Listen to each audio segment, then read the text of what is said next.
আজকে আমি রান্না করব পটলের লতির ঝাল করব। এই যে কড়াই গরম হয়ে গেছে, তেল দিয়ে দিলাম। কড়াইতে কী কী লাগছে আমি বলছি।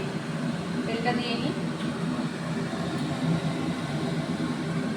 এই যে লাগবে হচ্ছে শুকনো লঙ্কা আর কালো জিরা সম্বাদ দিব।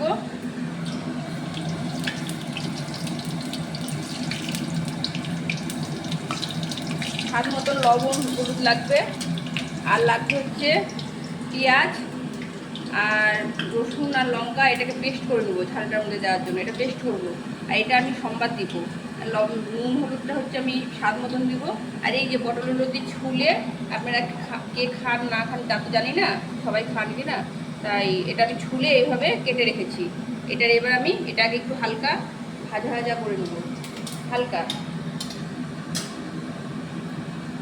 এবার এই যে তেল গরম হয়ে গেল আমার। এই যে একটু তেলটা যখন গরম হয়ে যাবে আপনারা হালকা হলুদ দিয়ে দিবেন। এই তেলটা গায়ে ছিটবে না, গায়ে ছিটার ভয় থাকবে না।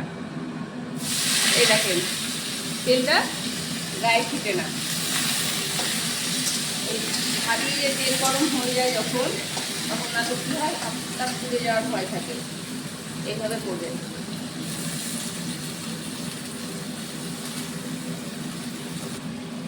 মশলার মধ্যে এই যে আমি পেঁয়াজটা দিব, এই যে রসুন কয়েক কুচি দিব, আর এই যে একটু ঝাল দেবো। তিতো তো, একটু ঝাল না দিলে ভালো লাগে না, তিতা হয়ে গেলে বেশি হবে। এটাতে আমি এখন পেস্ট করে নেবো মিক্সিতে অল্প জল দিয়ে। এবার আমি পেঁয়াজটা দিয়ে একটু ভাজা ভাজা করে নেবো ওটা পটলের লতিটার সঙ্গে। আপনি কে কে আপনারা খান এটা কমেন্ট করে জানাবেন। এটার সঙ্গে এটা ভাজা ভাজা করে নেবো আগে। একটু ভাজা ভাজা হলে তারপর হলুদ লবণটা দিব।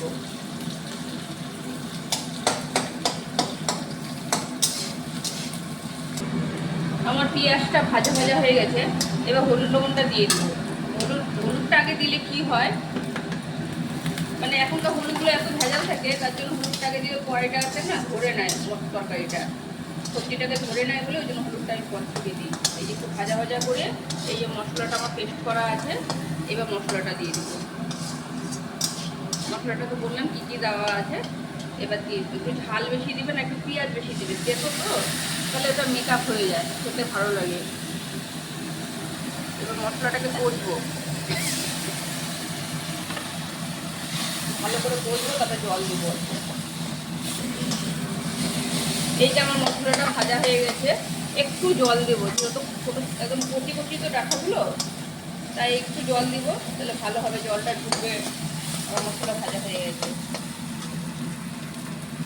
অল্প জল দিব। জলটা যখন শুকিয়ে যাবে একদম মাথা মাথা নামাবো।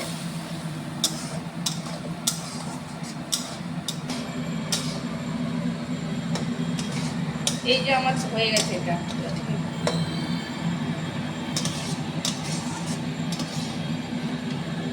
এটা মূলত আজকে রেসিপিটা হচ্ছে পটলের লতি। আমরা সবাই কম বেশি সবাই খাই, কিন্তু বড়া খাই। পটলের আগাটা নিয়ে পাতা দিয়ে বড়া খাই, লতিটা অনেকে ফেলে দেয়। কিন্তু বড়ার থেকেও লতির রেসিপিটা খুবই সুন্দর। যেভাবে রেসিপিতে দেখানো হলো, এভাবে আপনারা এই লতিটা একবার খেয়ে দেখবেন, খুবই সুন্দর লাগবে।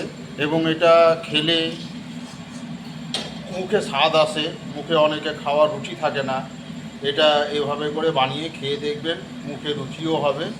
হয়তো একটু তেতো তেতো লাগবে, কিন্তু বাস টেস্টি তেতো, খুব ভালো লাগবে। একবার খেয়ে দেখবেন এই রেসিপিটা। ভালো লাগলে লাইক ও কমেন্ট করে দেখাবেন, কারণ এই ইউটিউব চ্যানেলটা আমরা স্বামী স্ত্রী দুজন মিলেই চালাই। ঠিক আছে দাদা, থ্যাংক ইউ। ভালো লাগলে লাইক ও কমেন্ট করে জানাবেন।